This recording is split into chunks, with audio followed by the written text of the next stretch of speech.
Bagaimana kabar saudara hari ini? Luar biasa, amazing saudaraku. Kita masuk pada bagian yang keempat ya. Dari seri firman Tuhan, Experiencing God the Father.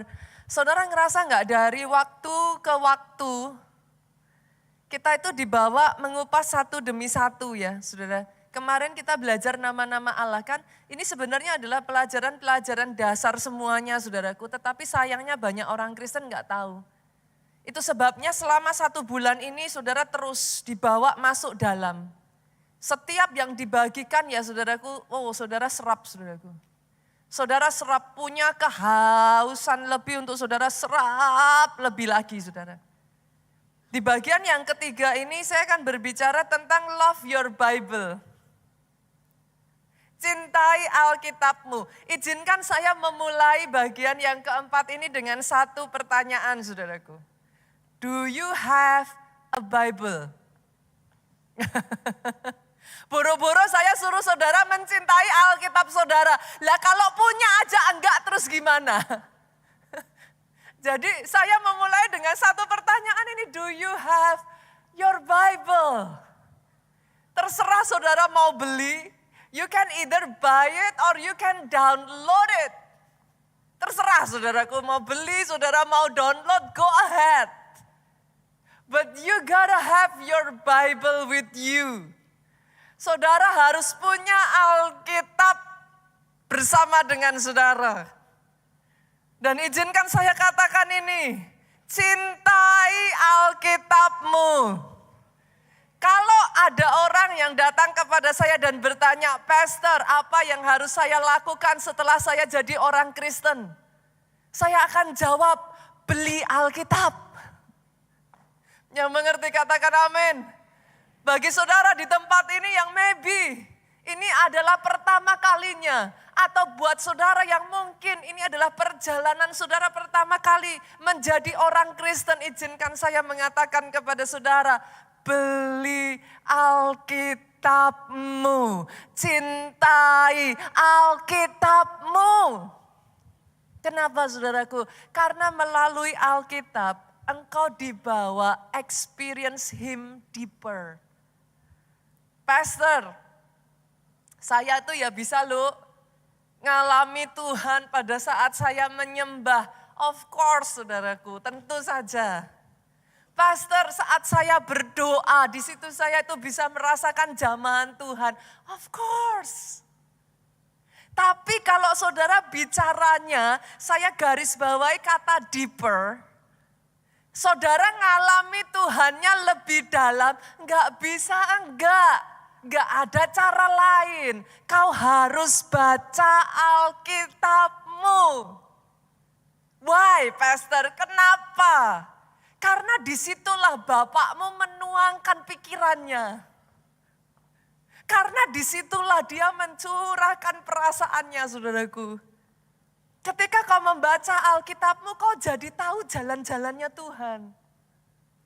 Ketika kau baca, kau jadi tahu perjanjiannya. Kau jadi makin lama itu ngerti mana toh yang disukai Bapak, mana yang Bapak enggak suka. Di situ saudaraku, saudara bisa membaca perbuatan-perbuatan besarnya Tuhan dan imanmu bangkit. Engkau jadi semakin kenal dia. Apa yang membuat bapakmu sedih, apa yang membuat bapakmu happy. Semakin engkau kenal dia, minggu lalu loh kita belajar. Semakin kau kenal dia, trust itu muncul. Ada rasa percaya kan? Dari trust itu engkau belajar. Engkau berjalan langkah demi langkah ngikutin dia. Tapi kalau kau gak kenal, how can you trust him? Dari Alkitab itulah saudaraku, pengenalanmu akan dia menjadi semakin dalam. Itu sebabnya kenapa saya katakan, you get to love your Bible.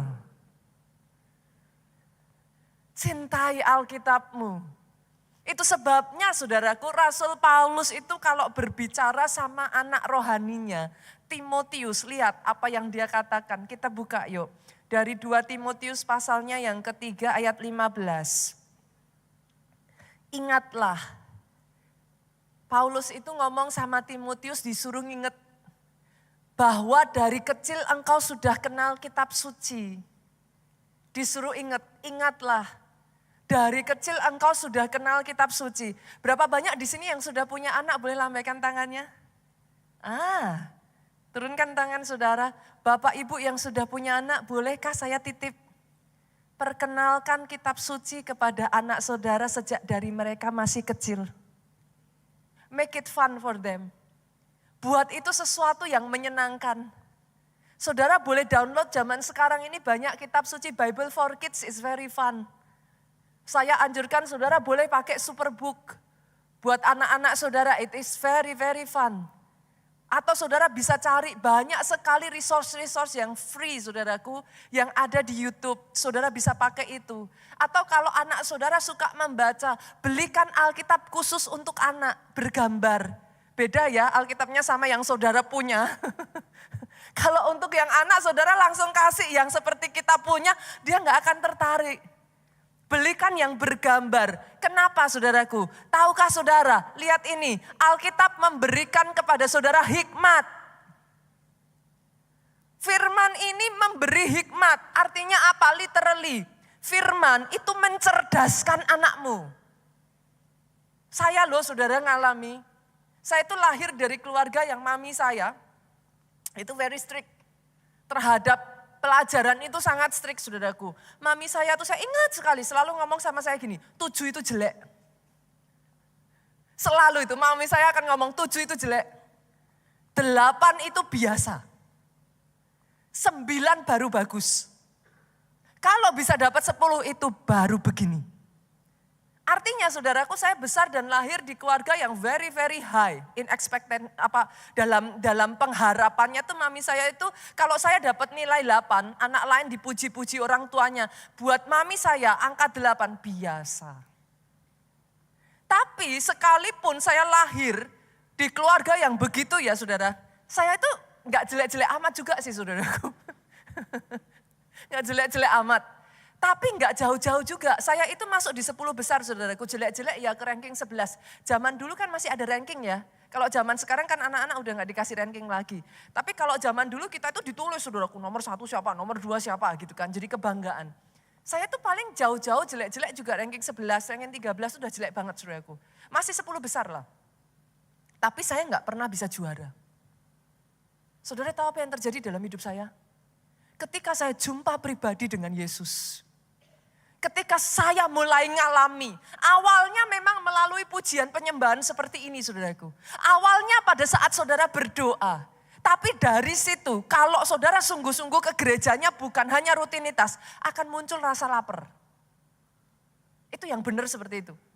Saudara itu kayak punya curiosity, pengen dengar lebih, pengen tahu lebih, pengen belajar lebih. That's what happened to me. Saya mulai belajar Alkitab saudaraku. Awalnya kalau baca Alkitab ngantuk. Saya bawa tidur. Gak bisa tidur baca Alkitab. But it's okay. That's fine. Adakah anak-anak saudara yang suka belajar? Semuanya juga kalau belajar ngantuk awalnya kan. Males. Sama. Alkitab juga sama. Tapi saya pelajari terus. Saya ikuti terus. Saya pelajari lebih dalam. Tahukah saudara, tanpa saya sadari, sejak saya terima Yesus, saya rajin baca Alkitab. Dulunya orang tua saya nge-push saya, mami saya itu punya ambisi untuk saya juara. Kakak saya juara 1 terus, saudaraku. Jadi mami saya itu punya ambisi, saya harus bisa juara. Segala cara sudah dicoba Bu. Apa? Dari kasih hadiah.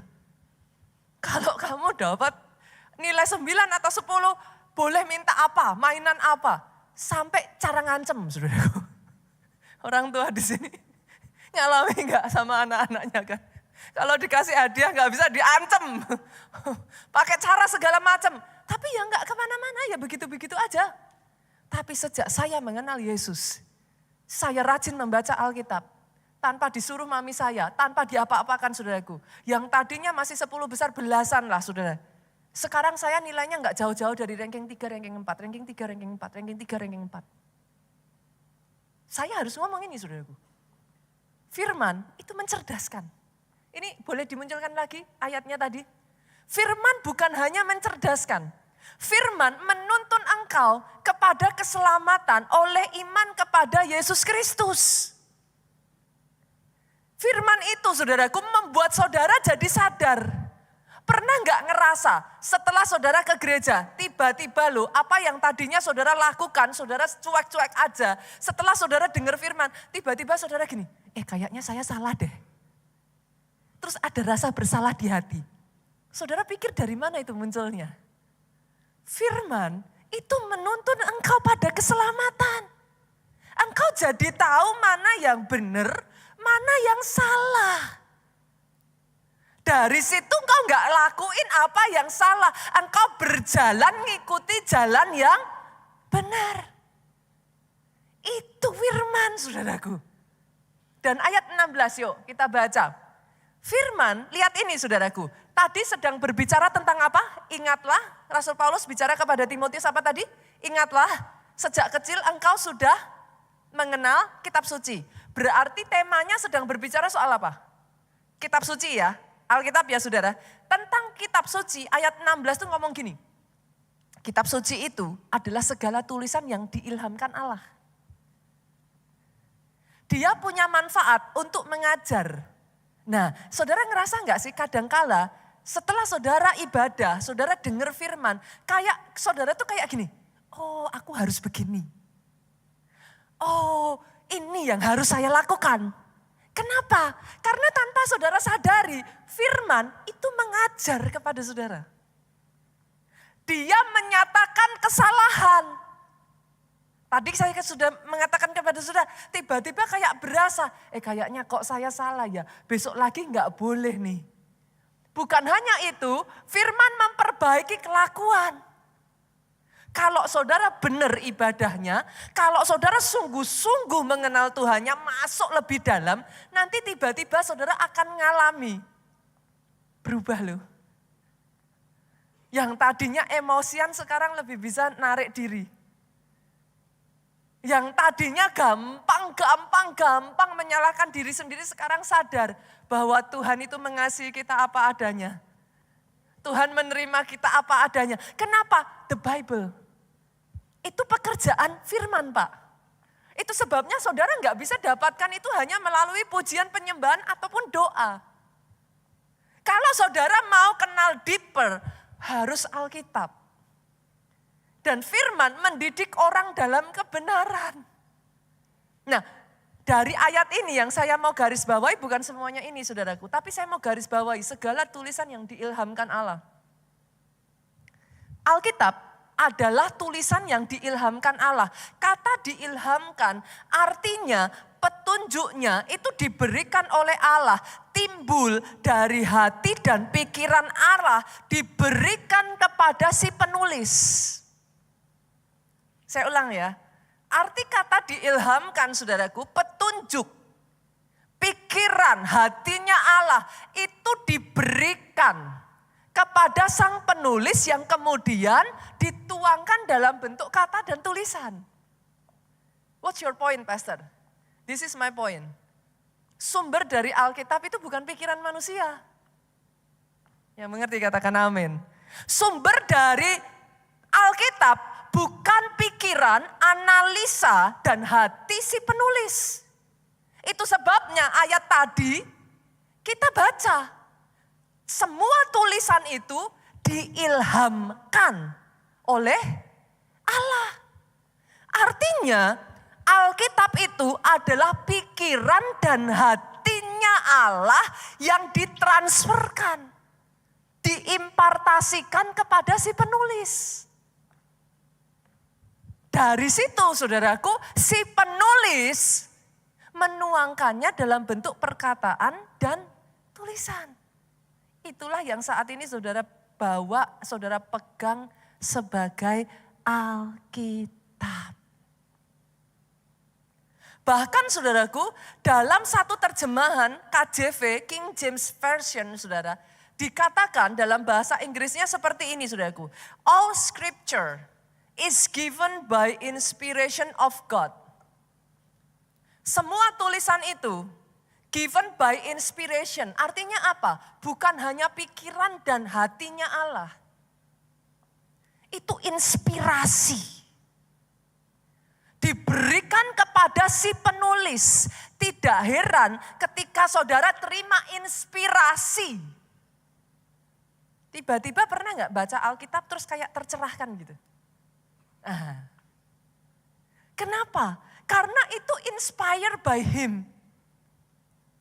Kalau itu inspired by him, saudaraku, pikirannya Allah, hatinya Allah yang diinspirasikan kepada manusia, levelnya beda Pak, sorry.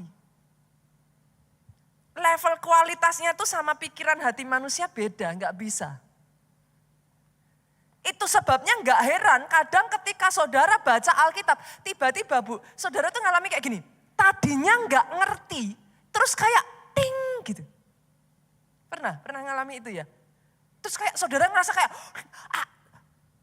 yes gitu. Pernah ya? Itu sebabnya kenapa saya katakan kalau kau terima rema, itu seperti meloncat dari hatimu. Dari situlah saudaraku, tiba-tiba rohmu hidup. Kerasa ya? Kerasa. Saudara tahu nggak kenapa rohmu jadi hidup? Karena satu terjemahan lagi yang namanya The Message, itu mengatakan, all scripture, saudaraku, is God breathed. Firman itu nafas hidupnya Allah. Jadi pada saat saudara baca Alkitab, saudara itu bukan baca pikiran manusia. Saudara bukan baca hatinya manusia. Bahkan bukan hanya inspirasi ataupun pikiran dan isi hatinya Allah. Tapi pada saat kau baca Alkitab di situ, nafas hidupnya Tuhan itu dihembuskan. Jangan heran kalau nafas hidup itu dihembuskan, ngerasa enggak ketika dengar firman seperti ini, rohmu bangkit. Make sense ya sekarang ya Bapak Ibu. Kenapa kalau saudara dengar firman, saudara pulang, saudara jadi kayak ada kekuatan.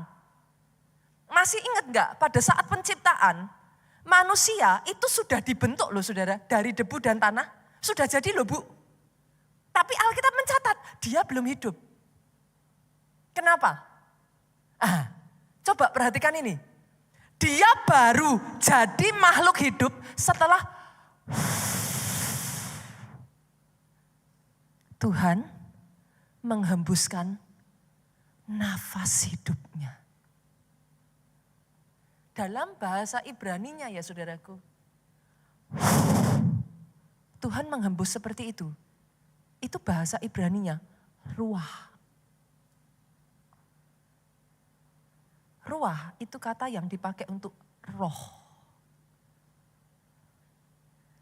Jadi jangan heran, kenapa kalau kau baca Alkitab, manusia rohmu bangkit. Karena itu bukan hanya sekedar pikiran manusia. Di dalam Alkitab itu God breathed. Nafasnya Allah dihembuskan. Rohmu yang tadinya mati, rohmu yang tadinya down. Engkau yang tadinya sudah benar-benar terpuruk. Tiba-tiba ketika firman diberitakan, kehidupan itu mengalir. Nafasnya mengalir. Rohmu yang mati sekarang bangkit, hidup kembali. Aminnya boleh yang paling keras. Bukan hanya dia bangkit ya saudaraku. Lihat ini, saudara masih ingat kisahnya di dalam Yehezkiel 37. Tulang-tulang kering.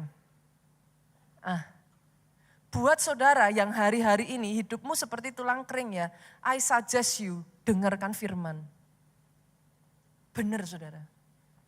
Kenapa? Saudara masih ingat proses pada saat tulang kering itu berserakan? Tuhan suruh apa sama Yehezkiel? Saudara bisa baca deh nanti, pulang dari tempat ini baca Yehezkiel 37, atau sekarang saudara boleh buka.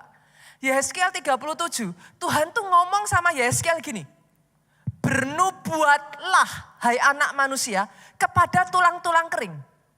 Bernubuat itu apa saudara? Memperkatakan perkataan Allah. Apa itu perkataan Allah? Firman. Jadi Tuhan ngomong sama Yehezkiel, perkatakan firman kepada ini tulang kering. Begitu firman diperkatakan, disuruh memperkatakan apa? Nafas berhembus dari keempat penjuru mata angin. Itu bicaranya apa saudaraku? Ruah. Tiba-tiba tulang-tulang yang sudah mati tadi saudaraku, sudah kering, begitu kering. Muncul apa tuh? Urat. Muncul apa? Daging. Akhirnya apa yang terjadi? Tulang itu bergeletak, dia jadi satu. Daging timbul, urat muncul. Bangkitlah dia. Dari yang tadinya tulang kering, dia bangkit menjadi satu pasukan tentara Allah yang besar. Saya ingin menubuatkan dalam kehidupan saudara, engkau yang hari-hari ini hidupmu, rohmu sudah seperti mati, engkau yang hari-hari ini semangatmu sudah mati, engkau yang hari-hari ini sukacitamu mati. Saya perkatakan saat ini, Roh Allah itu mengalir atas hidupmu. Ruah itu dihembuskan atas hidupmu. Dan ketika ruah itu dihembuskan, satu demi satu roh yang tadinya sudah mati, saudaraku, bangkit lagi. Semangat yang sudah mulai patah, udah mulai kering, dikobarkan kembali. Itu firman, saudara. Itu firman. Itu sebabnya kenapa saya katakan love your Bible. You gotta love your Bible. You gotta love your Bible. Love your Bible. Karena saudara, bahkan ya, ini saya berkata ya saudaraku. Saudara yang hari-hari ini ya, tubuhmu ngerasa kayak apa? Gak ada kekuatan. Engkau kayak gampang capek, tubuhmu ini rasanya kayak lemes loyo saudaraku. Baca itu Alkitab terus. Karena yes, dia membawa kehidupan. Dia membawa kehidupan bahkan bagi tubuhmu. Itu nanti tubuhmu akan disegarkan kembali. Tubuhmu akan dibangkitkan kembali. Bahkan buat saudara ya, yang tidak bisa melihat masa depan. Engkau ngelihat kayak masa depanmu suram. Engkau yang hari-hari ini gak bisa melihat masa depan keluargamu. Engkau ngerasa kayak gak ada harapan buat keluargamu. Udah ending, ini sudah berakhir. Hari ini saya berkatakan saudaraku, I speak the word of God. Saya perkatakan setiap keluarga yang sudah hampir hancur disatukan kembali. Kasih yang sudah mulai padam, yang sudah mulai mati, dibangkitkan kembali dalam nama Yesus. Oh kalau mau tepuk tangan, pik. Tepuk tangannya boleh yang paling dahsyat lagi. Katakan amin, amin, amin. Jadi dalam hidupku. Itu firman saudaraku. Itu firman. You gotta love your Bible. Karena disitulah saudaraku rohmu jadi hidup. Kalau rohmu hidup kau jadi punya kekuatan melawan. Kau jadi punya kekuatan mengalahkan daging. Kau jadi punya kekuatan mengontrol pikiran, perasaan, dan kehendak jiwa. You gotta love your Bible. Gak ada cara lain. Saudara mau bertumbuh lebih lagi? Bukan hanya mencintai Alkitab. Sorry saudaraku. You gotta believe. Saudara harus percayai Alkitabmu. Banyak orang Kristen menganggap Alkitab itu hanya cerita beribu-ribu tahun yang lalu. Kalau enggak hati-hati, saudara ngomong, ya Alkitab ngomong gini sih, tapi kan ya itu Alkitab. Pernah dengar seperti itu? You gotta believe your Bible. Saudara harus percaya firman Tuhan. Mazmur 33 ayat 4a itu ngomong kayak gini saudaraku. Saya bacakan buat saudara. Sebab firman Tuhan itu benar. Sebab firman Tuhan itu benar. Firman-Nya bisa dipercaya. Yang sepakat katakan amin. Hari ini ya saudara, saya akan ngambil waktu.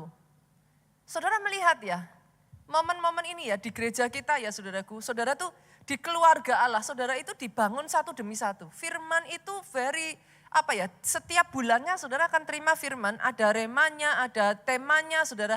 Dan itu berbeda-beda setiap bulannya. Bahkan ya saudaraku di keluarga Allah, firman itu punya tujuan bukan to entertain you. Sorry. Bukan saudara. Tujuan firman di keluarga Allah, saudara datang ke gereja keluarga Allah adalah supaya rohmu bertumbuh. Yang sepakat katakan amin. Saudara kirim anak saudara sekolah supaya apa? Jiwanya bertumbuh. Betul? Dia jadi lebih pinter. Diasah pengetahuannya. Kalau saudara ke gereja, saudara bukan lihat konsernya Taylor Swift. Yang mengerti katakan amin. Di gereja yang saudara dapatkan, rohmu bertumbuh. Senggol kiri kanan, itu sebabnya ayo bertumbuh. Ayo bertumbuh.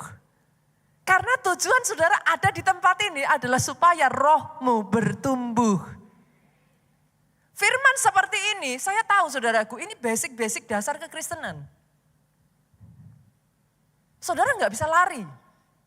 Saudara boleh pelayanan, saudara boleh lakukan semuanya itu. Tapi kalau kau tidak membaca Alkitabmu, kau tidak belajar mencintai Alkitabmu, engkau tidak mempercayai Alkitabmu, nggak bisa maksimal.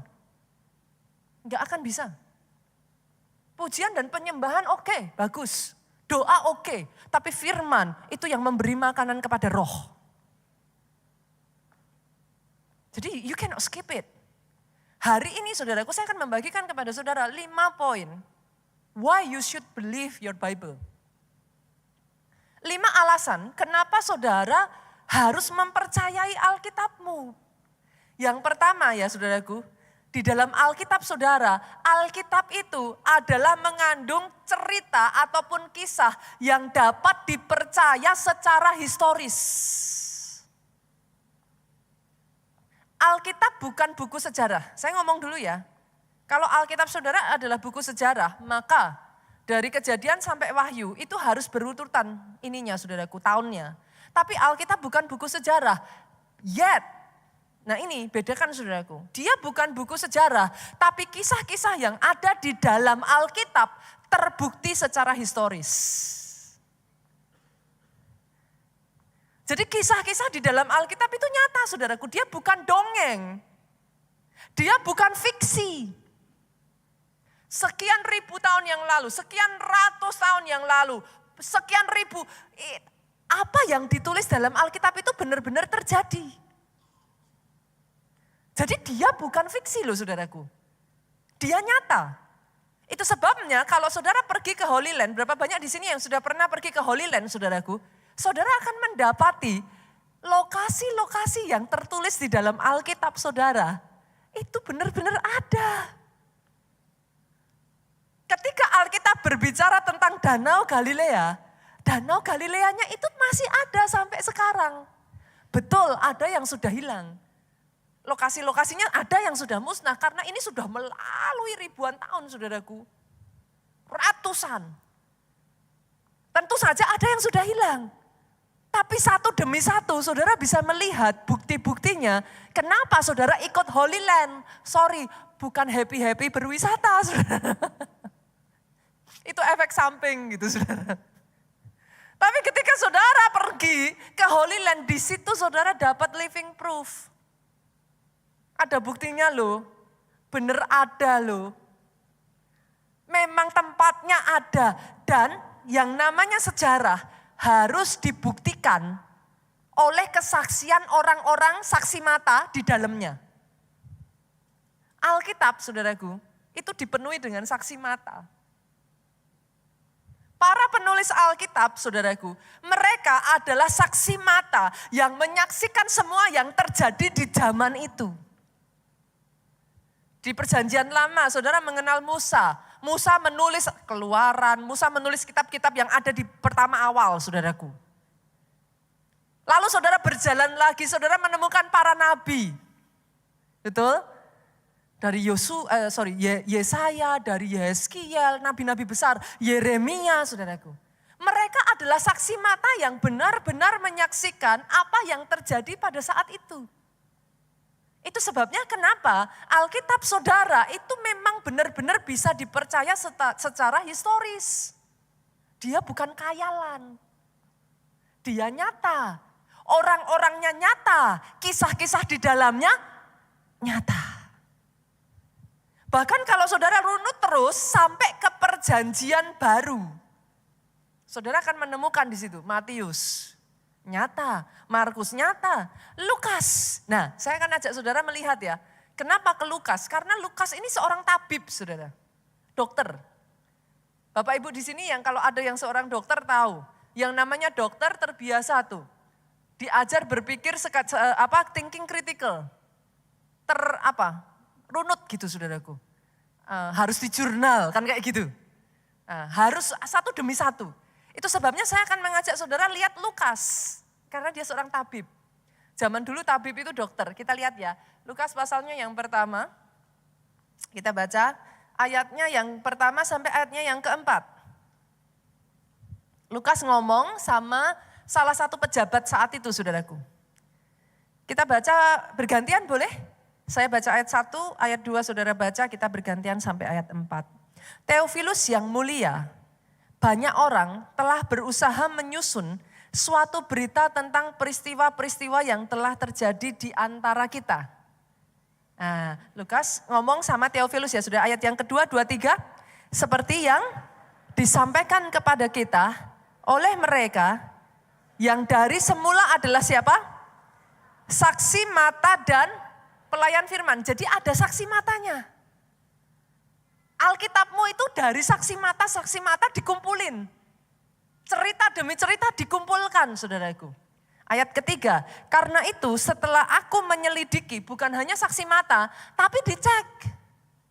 Enggak ngawur, bukan kesaksian palsu. Setelah aku menyelidiki segala peristiwa itu dengan seksama dari asal mulanya, aku mengambil keputusan untuk membukukannya dengan teratur bagimu. Lihat saudaraku. Dengan cara itulah saudaraku satu demi satu saudara. Ayat 4 yuk sama-sama 2, 3. Supaya engkau dapat mengetahui bahwa segala sesuatu yang diajarkan kepadamu sungguh benar. Oh saya enggak mendengar amin yang paling keras dari tempat ini. Saya enggak mendengar tepuk tangan yang paling meriah dari tempat ini. Sungguh benar. Firman itu sungguh benar. Dia bisa dipercaya. Dia punya cerita historical. Itu sebabnya disebut his story. His story.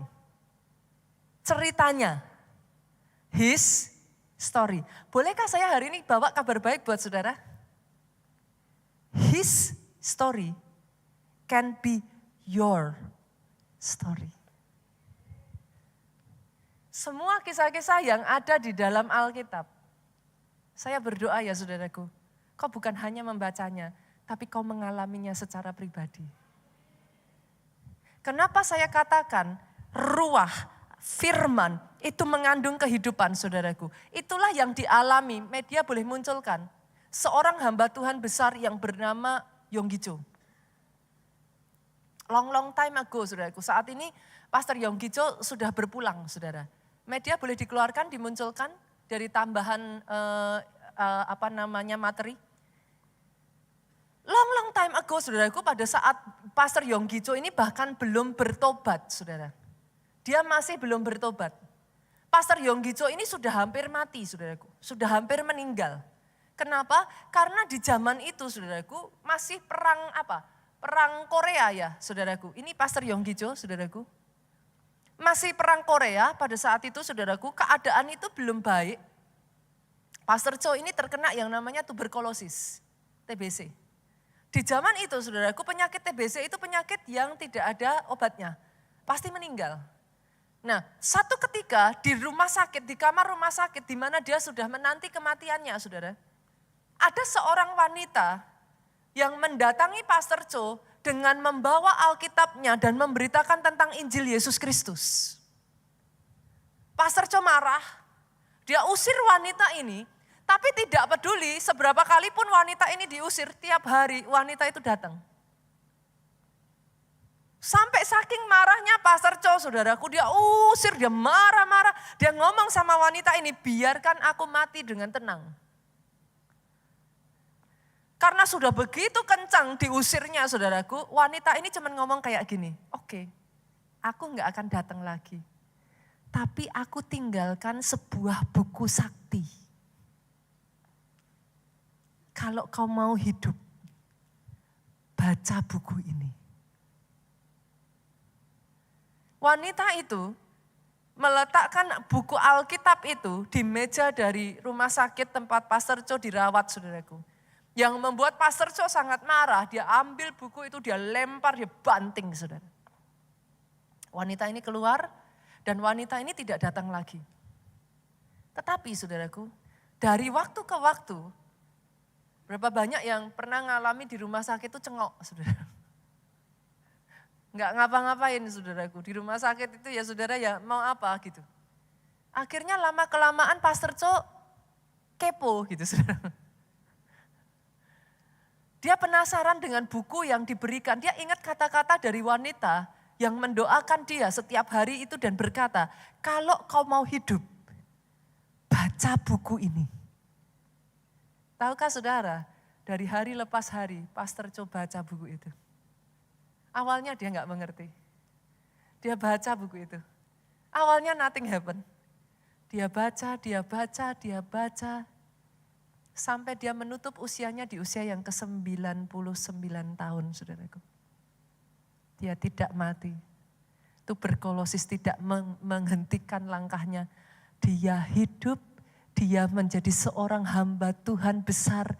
Dia membawa banyak jiwa. Gereja terbesar pertama di dunia yang pernah ada, saudara. Pada saat itu jemaatnya pernah mencapai hampir 1 juta orang, saudara. Di Korea. Gereja pertama yang sangat unik yang melarang jemaatnya untuk datang beribadah. Kenapa? Karena tempat ibadahnya terbatas. Dia ngomong, minggu ini kamu kalau sudah ibadah, minggu depan jangan ibadah ya. Kasih kesempatan yang lain buat ibadah katanya. Saking udah gak cukup, saudaraku. Kegerakan terjadi begitu besar.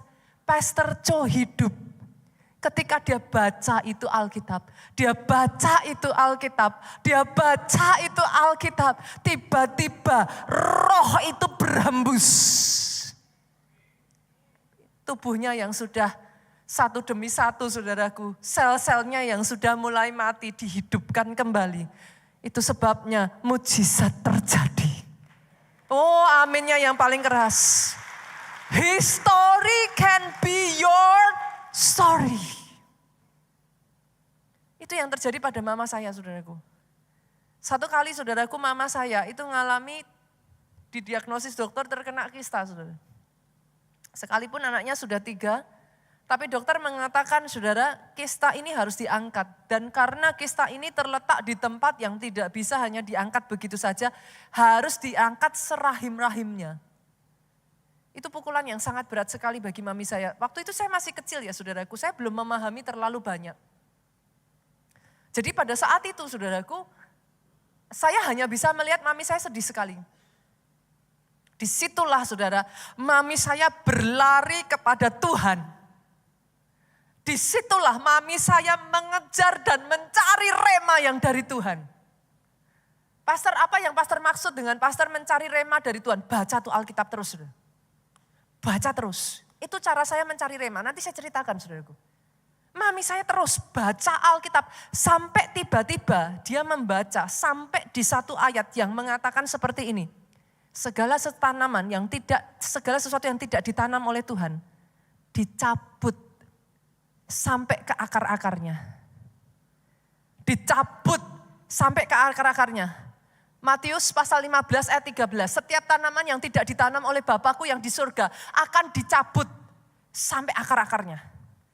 Tiba-tiba pada saat mami saya membaca itu, saudaraku, pengertian itu muncul. Tadi saya katakan inspirasi. pikiran Allah itu masuk. Tiba-tiba dia memberikan hikmat. Kista, kanker, tumor itu seperti akar. Dia ada di dalam tubuhmu. Tiba-tiba seperti mami saya tercelikkan. Imannya bangkit.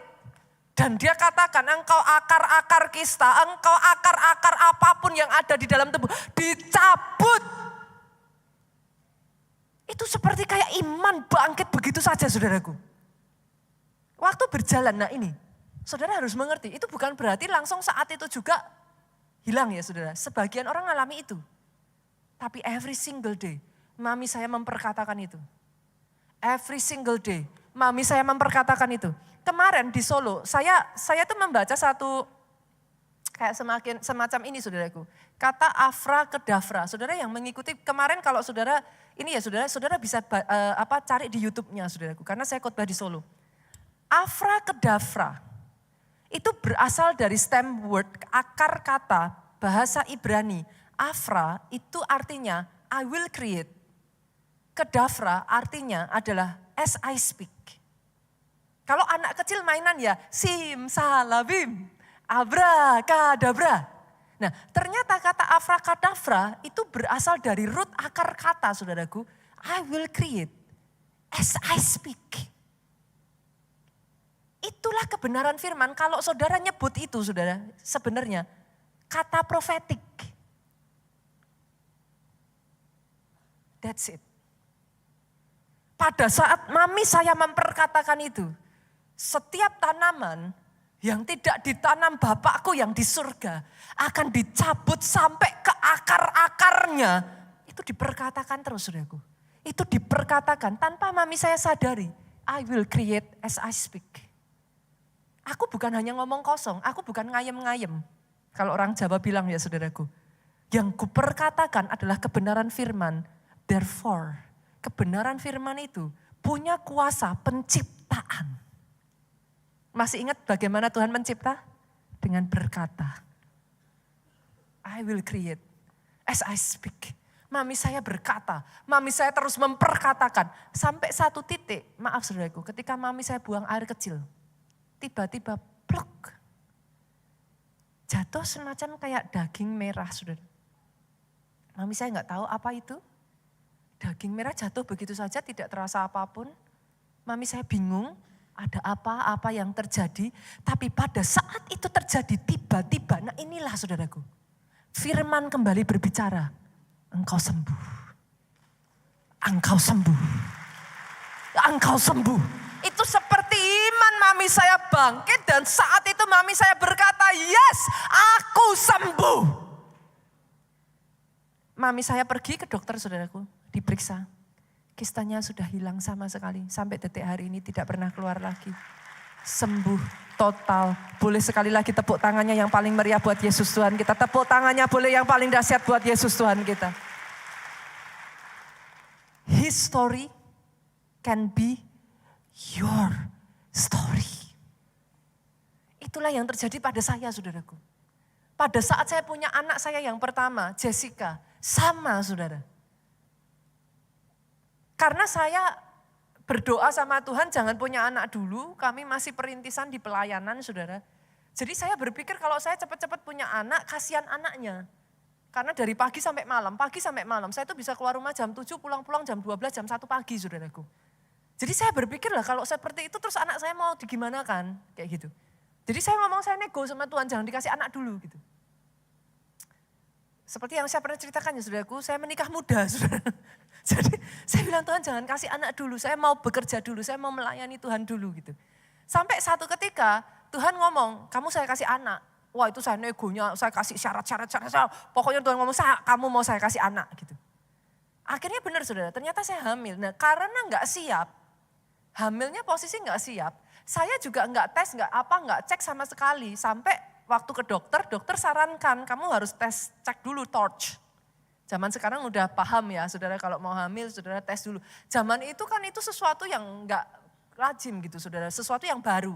Ketika saya tes torch, itu anak saya Pak Jo pernah saksikan juga, anak saya itu dinyatakan hasil tes saya itu kalau saya nggak salah ya saudara, rubella dan CMV-nya itu positif. Kebetulan saya punya saudara yang rubelanya positif, itu maaf saudaraku. Tuli, gangguan, keterbelakangan, ada banyak gangguan lah gitu. Jadi secara manusia, anak pertama dikasih berita seperti itu down-nya minta ampun saudara. Itu saya down-nya minta ampun, pas tepat hari itu Minggu saya harus khotbah Pak, tentang iman Pak. Itu kayak, dari ujung kepala, ubun-ubun saya sampai ke ujung kaki menolak untuk khotbah saudaraku. How can I preach something? Itu saya waktu itu hancur saudara. Saya hancur, anak pertama divonis seperti itu saya udah kayak I don't know what should I do gitu. Dari situlah saudaraku, tiap hari, saudara tahu cara saya mencari rema? Tiap hari saya sepakat dengan Pak Jo, saya akan bacakan ke anak dalam kandungan saya 3 pasal, Pak Jo bacakan 3 pasal dengan bersuara. Jadi bukan baca di hati ya, tapi saya bersuara, saya perkatakan kepada anak saya, itu saya speak the word of God sama anak saya. Sampai satu ketika kami membaca satu ayat. Barang siapa berasal dari atas, dia di atas segalanya. Ayat ini saudaraku, Yohanes 3 ayat 31, siapa yang datang dari atas adalah di atas semuanya. Siapa yang berasal dari bumi termasuk. Saya tangkap ayat ini, Pak Jo tangkap ayat ini. Tiba-tiba itu tadi saudaraku, kenapa disebut rema? Muncul kayak understanding. Anakmu berasal dari atas. Anakmu aku loh yang ngasih. Dia dikasih dari atas. Anakmu di atas bakteri, di atas virus, di atas, itu understanding itu keluar begitu saja saudaraku. Dan tiba-tiba saudaraku iman saya bangkit. Saya perkatakan itu every single day kepada anak saya. Sementara saya bacakan firman, saya bacakan ayat demi ayat kepada anak saya katakan, anakku, engkau berasal dari atas. Anakku, engkau di atas virus, engkau di atas bakteri, engkau di atas semua vonis dokter. Anakku, engkau bukan berasal dari bawah. Itu saya perkatakan terus, saudaraku. Dan pada saat anak saya lahir, saudara, hal pertama yang dilakukan suami saya, itu dia deketin anak saya setelah dibersihkan, saudara. Dia tepuk di telinga anak saya keras-keras. Pak! Anak saya kaget nangis. Saudara. Suami saya, puji Tuhan. Artinya enggak, tuli. Satu demi satu Tuhan buktikan, saudara. Satu demi satu Tuhan buktikan. Saya berdoa ya saudara, hari ini history will be your story. Firman itu hidup. Dia berkuasa. Dia bisa dipercaya. Karena bahkan secara historis dia real. Yang kedua saudaraku. Yang kedua. Kenapa saudara harus percaya Alkitab saudara? Alkitab tepat secara sains. Sorry saudara, saya harus mengatakan. Alkitab tidak bertentangan dengan ilmu pengetahuan. Banyak orang berkata, pastor ilmu pengetahuan itu bertentangan dengan Alkitab. No, I don't believe that. Enggak. Alkitab tidak bertentangan dengan ilmu pengetahuan. Ilmu pengetahuan hanya akan membuktikan bahwa Alkitabmu ya dan amin. Mungkin ada sebagian yang belum dimengerti. Karena menunggu waktu untuk dibukakan. Saudara, tadi saya sampaikan, itu adalah pikiran Allah. Itu isi hatinya Allah, dia begitu deep. Manusia terbatas memahaminya. Tapi sementara ilmu pengetahuan itu berkembang. Semakin berkembang saudaraku. Dia membuktikan firman itu ya dan amin. Saudara tahu banyak sekali penemuan-penemuan yang didasari dari kebenaran firman loh. Saya bacakan ya saudaraku supaya saya enggak salah. Ada seorang letnan saudaraku. Dia bernama Matthew Fontaine Maury. Dia adalah seorang letnan sekaligus ilmuwan. Dia punya kontribusi yang sangat besar sekali saudaraku di dunia kelautan saudara. Dia menemukan jalan laut. Saudara tahu bagaimana cara dia menemukan jalan laut? Dia seorang yang takut akan Tuhan. Dia percaya kepada Alkitab. Dia membaca satu ayat yang sangat simpel sekali. Yang ngomong kayak gini, Mazmur 8 ayat 9 sudah. Burung-burung di udara dan ikan-ikan di laut. Apa yang melintasi arus lautan. Dia baca ayat itu. Dia baca ayat itu saudaraku. Apa yang melintasi arus lautan. Dari situ dia meneliti saudara. Dari situ dia cari saudaraku. Dia percaya yang dia baca. Dia bersikeras mencari informasi tentang angin dan arus samudra. Sampai akhirnya saudaraku. Dari ayat ini dia menemukan rute pelayaran terbaik saudara. Orang ini menulis buku tentang navigasi yang sampai detik hari ini dipakai di semua kapal angkatan laut AS. Hanya dari satu ayat singkat tadi itu. Dia baca itu, dia teliti ayat itu, dia terapkan di dalam apa yang dia lakukan saudaraku. Dia bersikukuh bahwa ayat itu benar dan dia cari sampai akhirnya dia menemukan saudara. Amazing ya. Amazing saudaraku. Saya lanjutkan lagi. Ada seorang yang bernama Dr. William Harvey. Dia ahli bedah Inggris di tahun 1682 saudaraku. Ini udah lama sekali saudara. Tahun 1682 dia membuktikan adanya sirkulasi darah yang membawa oksigen dan makanan ke seluruh tubuh. Zaman sekarang saudara baca ini saudara, semua orang tahu itu pastor. Zaman itu ini adalah terobosan ilmu pengetahuan saudara. Dan tahukah saudara, dia menemukan teori ini saudaraku, terobosan medis yang terbesar di zamannya ketika dia membaca Imamat 17 ayat 11. Kita lihat yuk, Imamat 17 ayat 11, boleh dimunculkan? Karena nyawa makhluk ada di dalam darahnya. Dia baca itu saudara.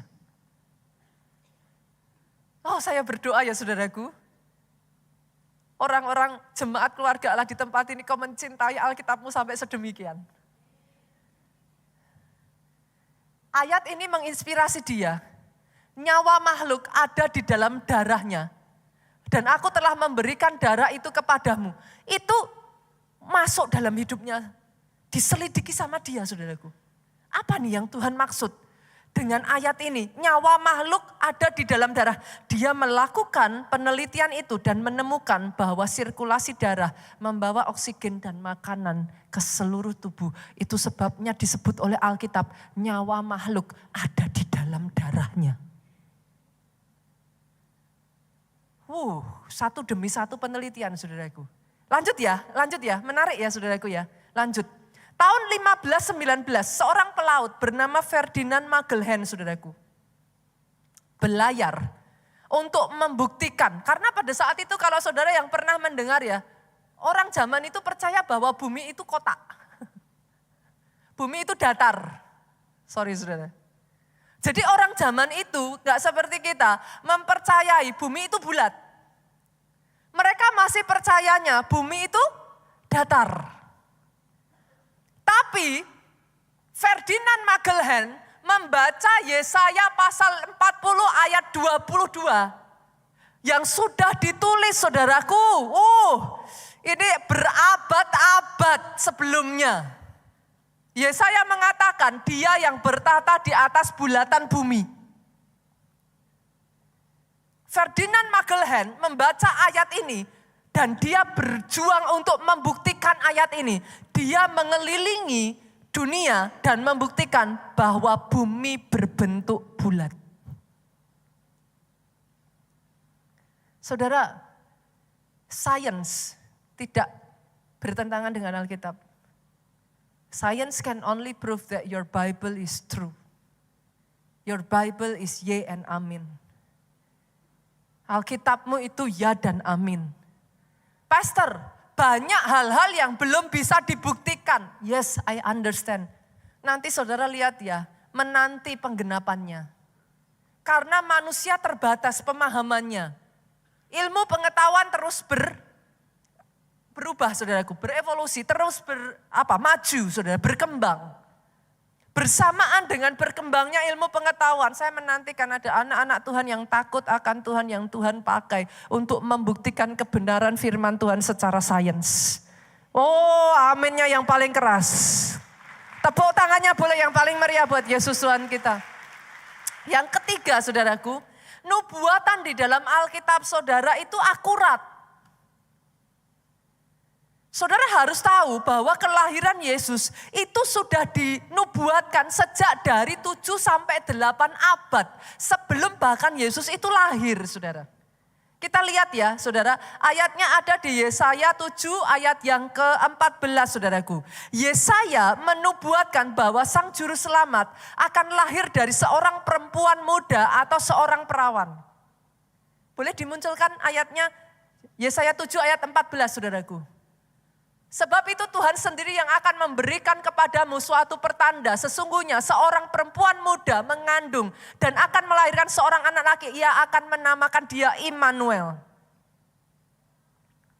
Ini sudah dinubuatkan 7-8 abad sebelum bahkan Yesus itu dilahirkan, saudaraku. Kita lihat lagi ya. Mika di sekitar 700 SM menubuatkan bahwa Sang Juru Selamat akan lahir di Bethlehem. Mika 5 ayat yang kedua. Nanti bisa dimunculkan ya, saya lanjut lagi ya saudara karena waktu kita terbatas. Hosea 11 ayat 1 menubuatkan bahwa Yesus kecil akan dilarikan ke Mesir. Jadi satu demi satu itu sudah dinubuatkan saudaraku dan terjadi. Nubuatan yang ada di dalam Alkitab saudara itu akurat. Bukan hanya kelahiran Yesus, kita jam ya. Bahkan tentang kematian Yesus, Mazmur 34 ayat 21 itu sudah menulis, tidak ada satupun tulangnya yang patah. Saudara tahu pada saat penjahat di kiri dan kanan Yesus mati, itu dipatahkan tulangnya saudaraku. Tapi Yesus tidak disentuh. Jadi tepat seperti yang dinubuatkan, tidak satu pun tulangnya. Itu benar-benar terjadi saudaraku. Kita lihat lagi ya, Mazmur 22 ayat 17 sampai 19 menubuatkan. Yesus akan ditonton, jubahnya akan diundi dan tangannya akan dipaku. Itu sudah tertulis saudaraku. Boleh dimunculkan ya saudara nanti sambil baca. Yesaya 53 menubuatkan bagaimana Yesus akan ditangkap dan disiksa. Sampai rupanya sudah tidak berbentuk, saudaraku. Itu sudah dinubuatkan. Mungkin saudara bisa baca satu demi satu. Satu demi satu semuanya itu nubuatan itu akurat. Boleh nggak senggol kiri kanan? Pelajari Alkitabmu yuk. Saya berdoa ya sejak dari hari ini ya saudaraku, saudara bukan hanya mendengar firman, tapi saudara menyadari betapa dahsyatnya kuasa di dalam buku sakti yang ada yang Tuhan berikan dalam hidupmu. Dia bukan dongeng, dia bukan fiksi, dia bukan omong kosong, dia bukan pikiran manusia. Dia pikiran dan isi hatinya Allah, inspirasinya Allah, dia God breathed, dia nafas kehidupan yang diberikan kepada saudara. Boleh enggak saudara, saya minta. Jemaat keluarga Allah ikut somyuk. Ikuti SPR di gereja kita. Pastor apa itu SPR? Skema perjalanan rohani. Saudara dituntun untuk ikut encounter. Saudara dituntun untuk ikut som. Saudara dituntun ikut ISBC. Ini baru saja batch ISBC yang terakhir ini baru berangkat. Nanti Juni akan ada lagi saudara. Tapi ayo buat saudara yang sudah pelayanan. Tapi saudara bahkan belum encounter. Saudara belum ISBC. Saudara belum ikut som. Ikut. Kenapa saudara? Senggol kiri kanan, jangan jadi orang Kristen KTP. Saudara itu jadi apa? Target serangan iblis loh. Tapi enggak punya senjata. Apa? Gundul gitu saudaraku. Kosong, enggak punya perisai. Saudara enggak punya ketopong keselamatan, saudara enggak punya pedang roh. Terus saudara mau perang pakai apa? Gunakan pedang roh, firman itu saudaraku. Untuk menghancurkan tipu muslihat iblis. Mengalahkan kebohongannya, menang terhadap masalah demi masalah dalam hidupmu. Jangan jadi orang Kristen yang gak ngerti apa-apa saudaraku. Sayang gitu. Yang keempat, ini amazing sekali saudara. Lihat ini saudaraku. Alkitab saudara punya kesamaan tema yang konsisten. Bayangkan ini ya saudaraku, Alkitabmu ditulis oleh lebih dari 40 orang yang berbeda. Dari zaman yang berbeda. Mencakup lebih atau sekitar 1.500 tahun. Bisa tektokan enggak saudara? Enggak bisa dong. 1.500 tahun loh. Mana bisa? Alkitabmu ditulis dari 3 benua yang berbeda. Jaraknya begitu jauh, satu dengan yang lainnya. Ditulis Pak, oleh orang-orang dari profesi yang berbeda-beda. Ada yang nelayan, ada yang seorang tabib, ada yang seorang petani, ada yang nabi, ada yang raja. Tapi saudara, dari ujung ke ujung, punya kesamaan tema. Saudara tahu apa itu? Dia mau engkau diselamatkan.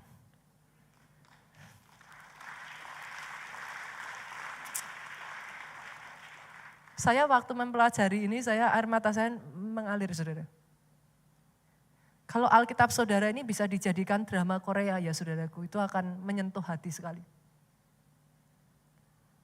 Kebayang gak saudaraku, dari abad demi abad ya. Dia berusaha menyelamatkan engkau loh saudara.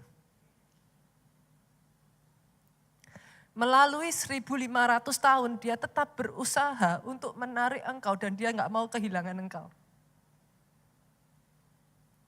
Dia kirimkan nabinya, dia kirimkan utusannya, dia kirimkan siapapun yang dia bisa lakukan sampai terakhir. Dia kirimkan anaknya yang tunggal. Itu kalau dibikin drakor saudara. Melalui 1.500 tahun. He just want you to get saved. Saudara punya Tuhan yang sangat sweet.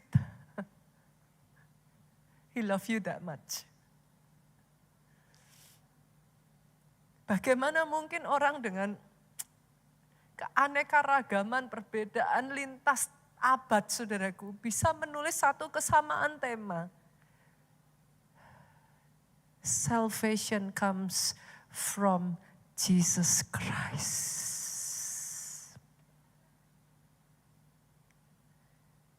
In case buat saudara yang hari-hari ini marah sama Tuhan ya, saudara berkata Tuhan kenapa kau izinkan, Tuhan kenapa Tuhan gak adil, Tuhan kenapa kau tolong orang lain tapi aku gak kau tolong saudara. Dia pergi 1.500 tahun, every single year tanpa gagal, without fail, dia gak menyerah sampai dia menemukan engkau loh saudara. Dia memastikan engkau hidupmu tidak hancur, dia memastikan engkau diselamatkan. Saya berharap saudara bisa menangkap hatinya dia. He love you that much, he love you all out. Dia mencintai engkau mati-matian, habis-habisan. Untuk Tuhan yang seperti itu boleh beri tepuk tanganmu yang paling meriah. Bagi dia yang begitu mengasihi engkau. Dan yang terakhir saudaraku, kenapa kau harus mempercayai Alkitabmu? Alkitab sudah bertahan melalui begitu banyaknya serangan saudara. Saudara, have you ever wonder saudaraku? Alkitab saudara itu kan usianya udah tua sekali ya. Bagaimana sampai detik hari ini bisa sampai di tangan kita loh Pak? Dan apakah Alkitab yang ada di tangan kita ini benar-benar tulisan aslinya? Itu amazing sekali loh saudaraku. Amazing sekali. Saya bacakan ya, Yeremia pasalnya yang ke-36 ayat 21. Jadi sejak dari zaman dulu, Alkitab saudara itu sudah mau dibakar, sudah mau dimusnahkan, sudah mau dihancurkan.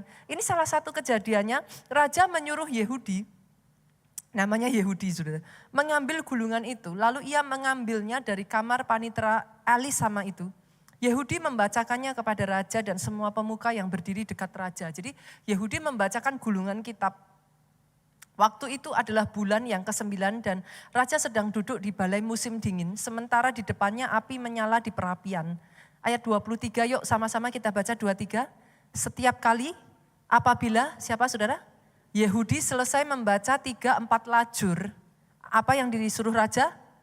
Raja mengoyak-ngoyaknya dengan pisau raut, lalu dilemparkannya ke dalam api yang di perapian itu sampai seluruh gulungan itu habis dimakan api yang di perapian itu. Bayangkan saudaraku, ini kitab yang sudah ditulis, itu berkali-kali hendak dimusnahkan. Tapi coba lihat saudaraku, ayat yang ke-27. Kita lompat ya. Sesudah raja membakar gulungan berisi perkataan-perkataan yang dituliskan oleh Baruk, langsung dari mulut Yeremia itu. Maka datanglah firman Tuhan kepada Yeremia bunyinya. Sudah dibakar, Yeremia enggak tahu, Tuhan ngomong sama Yeremia, Tuhan suruh apa? Ayat 28, ambil pulalah gulungan lain, tuliskan di dalamnya segala perkataan yang semula ada di dalam gulungan yang pertama, yang dibakar oleh Yoyakim Raja Yehuda. 29, lihat saudaraku, Yoyakim mau memusnahkan Alkitab, gulungan, kitab suci, pada saat itu kitab tulisan Nabi Yeremia. Tuhan langsung ngomong sama Yeremia, tulis ulang. Bukan hanya itu, ayat 29, lihat apa yang terjadi pada Yoyakim. Mengenai Yoyakim Raja Yehuda, haruslah kau katakan, beginilah firman Tuhan, engkau telah membakar gulungan ini dengan berkata, mengapakah engkau menulis di dalamnya bahwa Raja Babel pasti akan datang untuk memusnahkan negeri ini dan untuk melenyapkannya dari dalamnya, manusia dan hewan.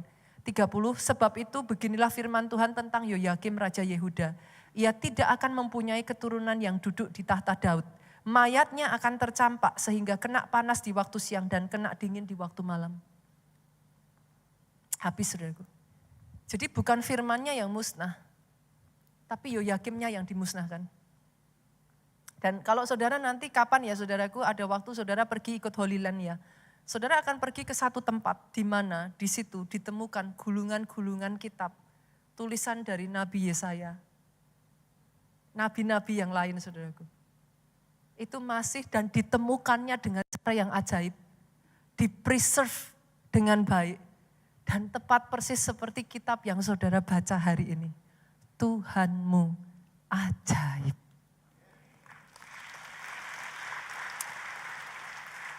Tahun 168 saudaraku. Ini enggak berhenti sampai di situ. Tahun 168 sebelum Masehi, seorang raja bernama Antiochus berusaha menghapus tradisi keagamaan Yahudi, berusaha melenyapkan hukum Taurat, dia berusaha memusnahkan semua salinan kitab, tapi gagal.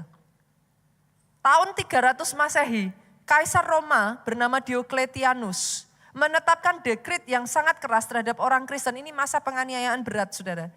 Penghancuran dan pembakaran salinan-salinan tulisan kudus dan penghancuran tempat berkumpulnya orang Kristen, saudaraku. Tapi itu pun gagal. Berjalan lagi saudaraku, seorang penulis Perancis bernama Voltaire yang terkenal benci terhadap Alkitab memprediksikan bahwa 100 tahun ke depan kekristenan akan lenyap, hanya menjadi memori yang menguap. Lihat ini saudaraku, justru sebaliknya yang terjadi, nama Voltaire lah yang lenyap di telan bumi dan lihat ini saudaraku, luar biasanya The British of Foreign Bible Society satu kali membeli perpustakaan Voltaire.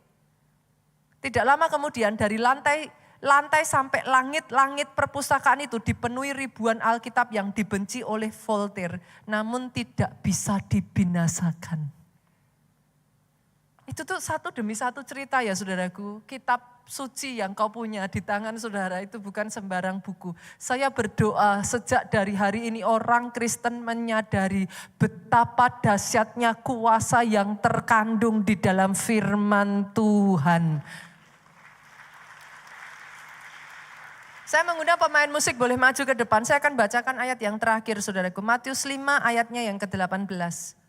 Karena itu aku berkata kepadamu, sesungguhnya selama belum lenyap langit dan bumi ini, satu iota atau satu titik pun tidak akan ditiadakan dari hukum Taurat. Sebelum semuanya terjadi. Masih ada nubuatan-nubuatan yang belum terjadi saudara. Tapi akan terjadi. Artinya kalau di dalam Alkitab mengatakan ada surga dan ada neraka, ya surga dan neraka sungguh ada. Artinya kalau di dalam Alkitab mengatakan Yesus akan datang kedua kalinya, He will come. Dia akan datang kedua kalinya. Belum tergenapi, belum terjadi, tapi menanti penggenapannya. Hari ini Bapak Ibu, izinkan saya mengatakan kepada saudara,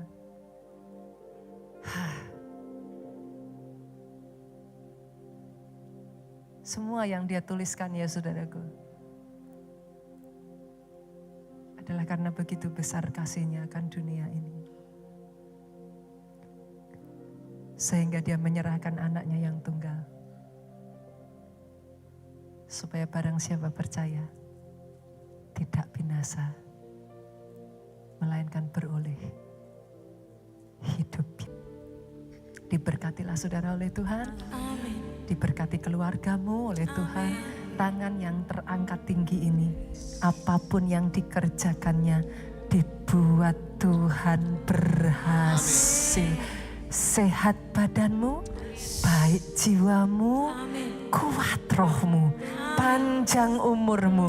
Kau pulang dari tempat ini dengan membawa sukacita, damai sejahtera Allah Bapa, cinta kasih Yesus Kristus, persekutuan dengan Roh Kudus sekarang sampai selama-lamanya. Engkau yang diberkati, dengan suaramu yang paling keras katakan saudaraku, amin.